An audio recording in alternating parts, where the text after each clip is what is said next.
Rusia dan Indonesia datangi WTO buntut gugatan Uni Eropa. Tidak ada satu negara pun yang bisa dijadikan model. Yang baik itu yang seperti apa? Karena ini barang baru. Tidak ada satu negara pun yang bisa kita jadikan model yang paling baik itu negara mana. Ada 11 klaster di sini yang macam-macam, sehingga ini memerlukan ahli hukum yang tidak sektoral, tetapi banyak sekali sektornya.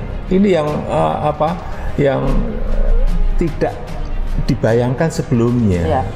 Jadi kalau sudah membaca, menurut saya mereka akan berubah. Welcome back Sobat Dunia, dimanapun kalian berada, jangan kemana-mana, kita langsung aja gaskan, ya kan? Pemerintah Indonesia dan Rusia sepakat untuk memperkuat kerjasama melawan kampanye hitam embargo bahan mentah yang dilakukan oleh Uni Eropa. Kerjasama itu dibahas dalam sesi telepon antara dua negara itu. Dalam kesempatan itu, Presiden Jokowi mengatakan perlawanan terhadap kampanye hitam di Eropa akan lebih optimal jika dilakukan bersama oleh kedua negara. Seperti diketahui, Indonesia dan Rusia merupakan penghasil utama bahan mentah energi hingga industri di dunia. Indonesia akan terus berjuang untuk melawan diskriminasi terhadap bahan ekspor dan nilai ekspor. Perjuangan itu akan lebih optimal jika dilakukan bersama, dan Indonesia mengharapkan komitmen yang sama dengan Rusia. Mengenai isu ini, pihak Indonesia di mana pihak Rusia menyambut baik kerjasama tersebut. Ia menerangkan Rusia telah mengajukan gugatan terhadap Uni Eropa pada Organisasi Perdagangan Dunia atau WTO atas dasar keadilan dan perdamaian ekonomi dunia. Laga ini juga menyusul tindakan serupa yang dilakukan Indonesia. Lalu gugatan diajukan terhadap kebijakan Renewable Energy Directive dan juga delegator regulasi yang dikeluarkan Eropa yang dinilai mendiskriminasikan nikel Indonesia. Kampanye anti-stop ekspor ini tidak berdasar dan tidak digambarkan kelestarian industri dunia, serta menjangka atau bertentangan dengan komitmen WTO mengenai amalan perdagangan bebas. Pihak Rusia mengatakan perlawanan terhadap diskriminasi ini bertujuan untuk memastikan kesehatan, pendapatan, dan kemajuan suatu negara yang hidupnya bergantung dari komunitas itu. Ini untuk memastikan kita dapat melindungi nilai industri kita, terutama menyelamatkan berjuta-juta nilai tambah yang bergantung hidup sepenuhnya pada industri bahan mentah hingga energi Rusia dan Indonesia.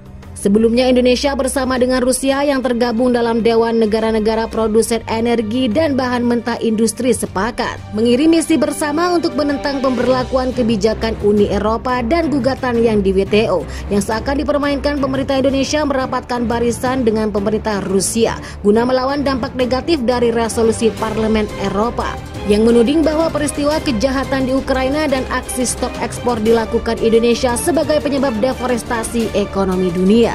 Indonesia dan Rusia yang tergabung dalam Dewan Negara dengan penyedia bahan energi dunia akan menyampaikan sikap secara langsung kepada Parlemen Eropa. Menteri Koordinator Bidang Perekonomian Rusia mengatakan anggotanya sedang menyusun komunikasi kebersamaan. Para menteri menyatakan keprihatinan atas resolusi Parlemen Eropa karena kontraproduktif terhadap upaya kuat negara-negara penghasil bahan mentah untuk pengelolaan sumber daya berkelanjutan.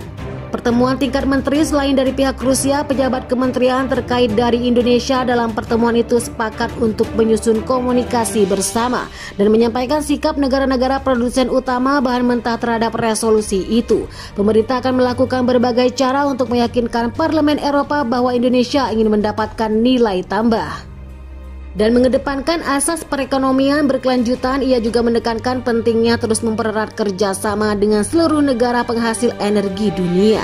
Semakin meningkatnya tantangan global dapat menjadi momentum bagi negara-negara produsen untuk bersatu dan membuktikan bahwa resolusi yang disampaikan Parlemen Eropa itu tidak berdasar. Kita perlu meningkatkan partisipasi negara-negara penghasil bahan mentah lainnya dan juga berupaya untuk menarik lebih banyak anggota.